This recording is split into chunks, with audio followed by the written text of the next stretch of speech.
Hey, what's happening, everybody? So I have 5 followers now on YouTube. So I decided to go ahead and step up my game, wear a little bit of a nicer shirt.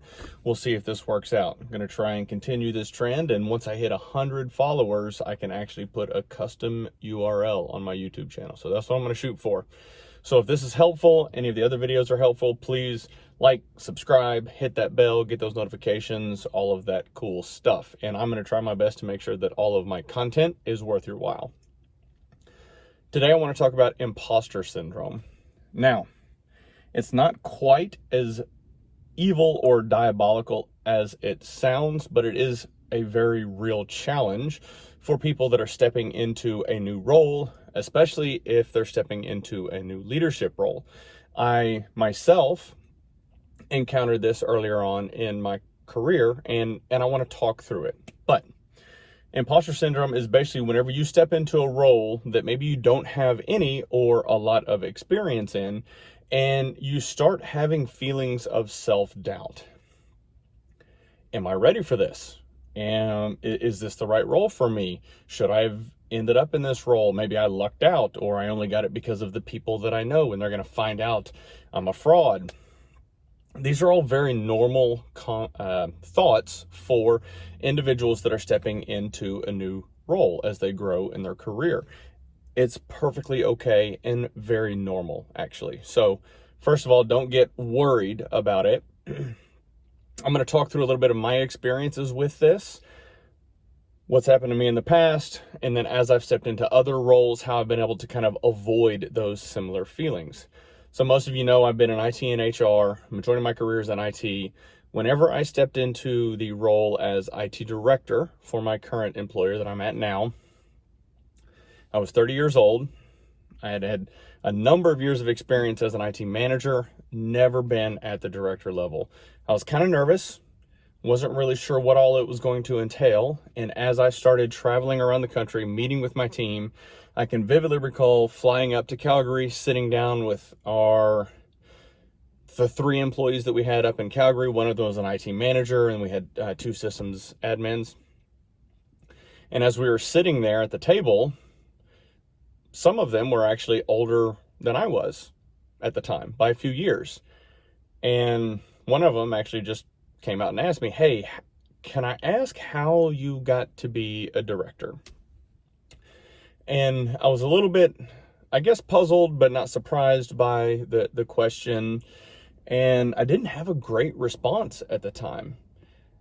So what I did is just started talking through my experience and how the nature of the role and the direction of the company aligned very closely with my experience. And then as time progressed and we started working through projects together more and more, they came to realize where I stood in terms of my understanding and aptitude around technology and my ability to help guide them and plan through projects that we had to get across the finish line. So I was kind of able to help them out. And so going through that process with them and then other members of the team kind of that were scattered around the country, I started to build my confidence over time and started to feel a little bit better. Now, it still took a number of years for me to build up my emotional intelligence to kind of better navigate employment issues where you've got disgruntled employees and he said, she said, and kind of navigating those waters. That's kind of a different aspect of leadership. Now, if we fast forward to about 4 years ago, I stepped into the role as a director of HR. Now, I was much more confident in my leadership knowledge and skill set. And I realized that obviously I'm still growing every single day. But whenever I stepped into that role, I had more confidence stepping into it as a leader. But the reality was I actually was an imposter. I had no experience in the HR realm, dealing with employment law, working with lawyers, dealing with litigations, having to give depositions, all of that super fun and exciting stuff. So my approach differed this time around. It wasn't about the projects or what my technical aptitude was or my understanding of employment law. It was all about the team. My role was to support the team. And so I immediately started soliciting feedback from every one of them because they were the professionals, not me. I had no experience in HR. I was leading the team and I had to learn from them. And so many of my conversations were focused on, hey, Jason, can you teach me this? What is going on here? Help me understand. Hey, Sally, what are your thoughts on this? Help me understand what's going on here. Tell me your thoughts. How do we best do this?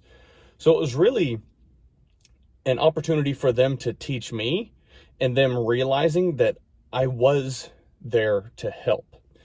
It wasn't anything about ego and this is how we're going to do it, dropping a hammer down. It was about bringing the team together, sharing ideas, and making sure that collectively as a group, we were moving in the same direction. Now, at the end of the day, ultimately, I had to make the final call because the responsibility lied with me. And if something did go wrong, drastically wrong, I would be the one that was held responsible. So ultimately, at the end of the day, I had to make the final decisions, but more times than not, it was alignment that had been created within the group as a whole, and we moved forward. That helped with buy-in, that helped with building trust, and that really helped the team know that I was there to support them. And over time, I continued to empower the team along the way. And so it's a quick synopsis of my experience in stepping into 2 leadership roles in drastically different functions and how I was able to kind of overcome some of those feelings of imposter syndrome. Worked for me. Hopefully some of the things that I shared with you can actually help some of you, maybe if you're in a similar situation that you're struggling with. If not, please leave a comment below. Feel free to reach out to me directly. Happy to have any conversations related to this topic or any others. I want to thank all of you for your time, for listening to the video, and please feel free to like, share, and subscribe. I really appreciate it. Thank you.